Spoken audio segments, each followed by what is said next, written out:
Hi everyone, this is Neetu Sugandh. In this lesson, we'll be learning email etiquette. We'll be talking about what you should be doing while writing an email and what you should not be doing while writing an email.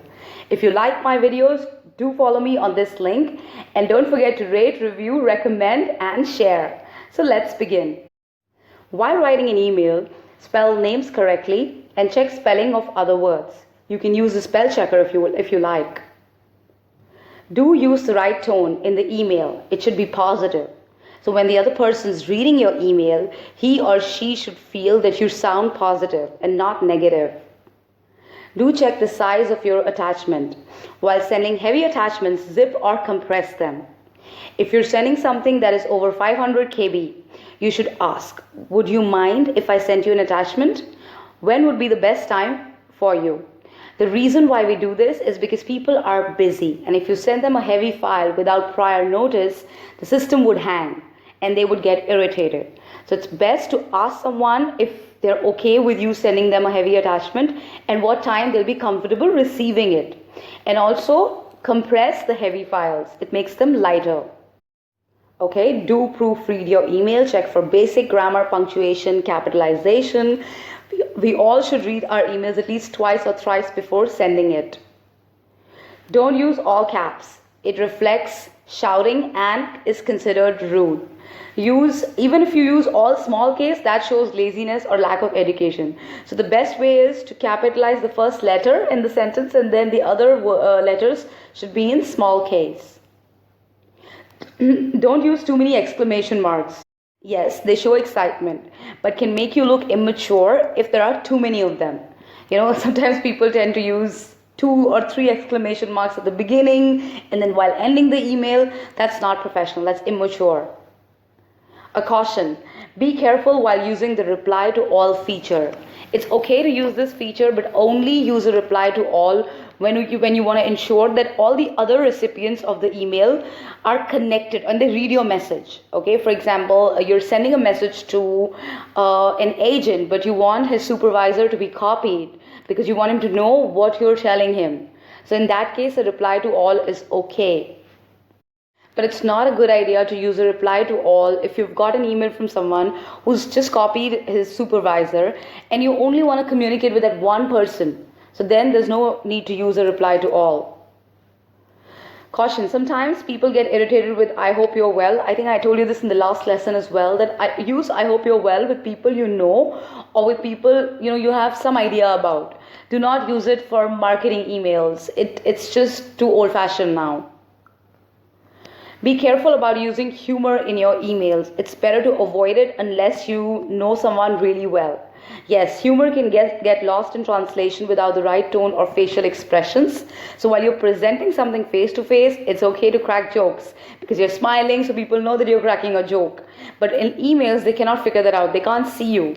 So it's better to avoid humor unless you know that the other person is really humorous and you have a personal connection with them. Now, while writing emails, miscommunication can occur due to cultural differences. Different people of different cultures, they write differently. So my suggestion is to always write your emails, in a simple manner and professionally, and you will never face this problem. I've been working for the last 13 years and I've never faced an issue because of the simple reason that I keep it short and simple. Don't type incomplete or unorganized sentences. Make sure, now it's writing, you have the time to review it. So make sure you complete your sentences at a full stop. Do not write unorganized sentences. You can organize your thoughts in an email. Caution, check how direct or indirect you want to be. Now, let me share some examples. Instead of saying, send the report by 5 p.m., it's too direct. It sounds a little rude. You could say, would it be possible for you to send the report by 5 p.m.? That's more polite. You're asking the other person. Instead of saying, I cannot send the information so soon, you can say, I'm afraid it will take me some time to collate the information. So you're telling the person that it will take you some time. It's a bad decision. That's totally rude and too direct. I'm not sure if it would be a good decision. That's more polite. You're saying, I'm not sure if it's a good idea or if it's a good decision. You're not really saying it's a bad decision. That's rude. So don't be too direct. You have to really, balance between being direct and being indirect. Also, when you're reading emails, don't try to take out your own meaning of an email. If you're unsure about something, ask. This can create a common confusion. Let's say someone's written something and you just try to take out your own meanings and you're not too sure. It's best to call up and ask. Else it can create a lot of confusion. Do acknowledge other people's emails and reply on time. That's basic email etiquette. You need to acknowledge other people's emails. It's not that someone sent you an email and you just don't respond. How will they know that you've read the email? So it's always important to respond with a thank you or say acknowledge, I've received your email. Do keep the email brief and to the point, something I've been highlighting right since lesson 1. Don't respond with K. K only sounds very rude. Write okay, all right, and then write a complete sentence. Emails don't work like conversations, so don't respond with a K. It's considered rude, especially in a professional environment. Don't use bold unnecessarily unless you want to make those words and that statement bold. It looks really bad if you use bold words unnecessarily, because that can make you sound rude, that okay, you're trying to highlight all the words too much. So use bold only for words you want to highlight. For example, in a cover letter, or if you're writing about your introduction, if you do want to highlight your designation, that's okay. But I don't think you should be doing too much of bold in your emails. Okay, don't use a fancy or patterned background, fancy font or multiple font colors unless it's a marketing or a creative email. It's very distracting if people have too many colors or they're using patterned backgrounds. It's very difficult to read those emails. That's not appreciated in a professional environment. You can use those for sending creative emails. For example, you're sending a communication tip every week. I used to do that in the organization I used to work with. I used to send a creative communication tip every week at the end of the week or at the beginning of the week. So in that case, I used to decorate that email, but there's no point decorating regular emails. You don't have that kind of time and other people find it difficult to read. Don't use emoticons, shortcuts, jargon, slang in professional communication. Jargon, slang, these are okay when you're talking to your friends, but they're not okay in professional communication. Emoticons are like those smileys and those faces. Don't use them. It confuses the reader. Don't open an email from someone you don't know. It could contain a virus.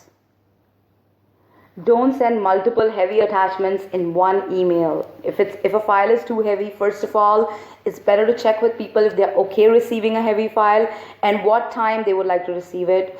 Also, don't make your email unnecessarily heavy by sending too many heavy attachments. You can, send separate emails for that.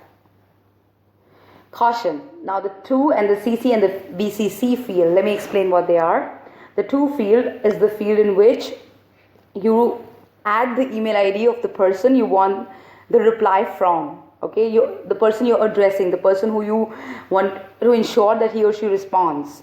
CC or carbon copy, the email ID of the person who you want to keep informed. Now you don't want really a response from this person, but you want to make sure this person's in the loop.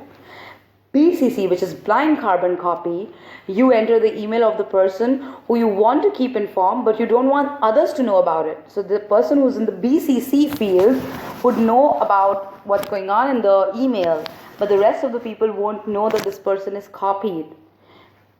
Now the reason why we sometimes use the BCC field is, let's say if there's an issue and you forgot to mark your supervisor, and the next time you're sending that email, you want to make sure that, and you don't want to tell others that you're marking your supervisor, so you can add the email ID in the BCC field. That way people will not know that the email ID is added. But remember, use the BCC option. Don't use it with the wrong intentions. You should not use it in a professional environment just to make fun of other people that, hey, I'm going to BCC you to see how this person writes. You should only use it when it's absolutely necessary. Also, don't overly use CC. Copy your supervisor on emails that he or she wants to be copied on. Now, what I used to do was, I used to CC my supervisor on emails that were really, really important. But I would not CC my supervisor on email in which I'm sending feedback to, let's say, a trainee. Because my supervisor does not want to know the kind of feedback I'm sending, that's for the person who's receiving the feedback. So it's always better initially to ask your supervisor on which emails he or she wants to be copied on. Because if you overly copy him or her on every email, your emails will tend to lose all the importance. Okay, don't share professional emails with personal contacts or even on your personal email ID. And also be careful with confidential information. Whenever you are working for a professional organization, they usually have their own policies. Most of the systems don't allow you to forward email to your personal email IDs. But in case they do, you should not be forwarding professional emails. That's like you're running away, or not even running away, you're actually breaking the privacy policy. So don't do that. And also be very careful of how you handle confidential information. It should not be leaked to anyone. Do use please and thank you as appropriate. Yes, very important. Just the way we use please and thank you in speech, we should use them in emails too. Caution, when forwarding an email, do write a message too. Sometimes what people do is when they forward one person's email to another person, in case the person asks for it, they just forward it and they write FYI or for your information. I always feel it's a good idea to write at least one statement or one sentence. It's not considered rude then. And don't forward spam emails. Just because you've received a funny story, don't send it to everybody in your professional organization. It's not considered appropriate. Also, don't react on emails. In case of a misunderstanding, pick up the phone and talk. Because an email is written proof. It can be used against you.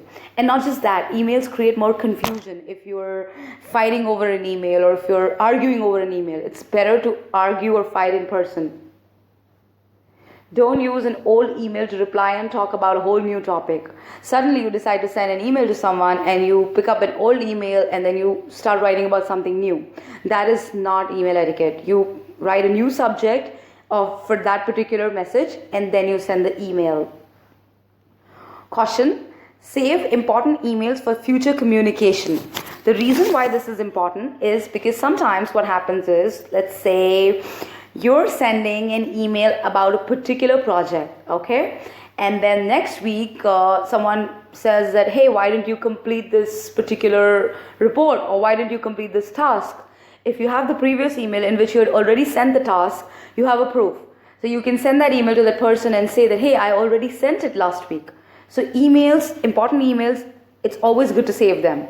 Sometimes you need them. And trust me, it's very common in a professional environment to use your old emails to show to people that, hey, I've already done the work. Or sometimes people need your old emails to see the kind of communication that happened. Okay, now, while sending an email to multiple people, let's say the whole department, type the email of the person at the highest designation and then his or her subordinates and so on. What I mean by this is that, let's say in the to field, when you're adding email IDs, add the email ID of the person at the highest designation first and then move to the others based on the designation. That's email etiquette. And even when you're writing their names, for example, you should write the senior manager's name first. Hi, and then the senior manager's name, comma, and the manager's name. If you're writing to two people at the same time. Do not write the manager's name first and then his boss's name. That's not email etiquette. Now, tips from me. Your email is a reflection of you. It is a powerful tool. Words in emails, once written, cannot be taken back or erased. So be professional and careful. So I'll see you in the next lesson now. Till then, you have a great day and enjoy yourself. Bye-bye.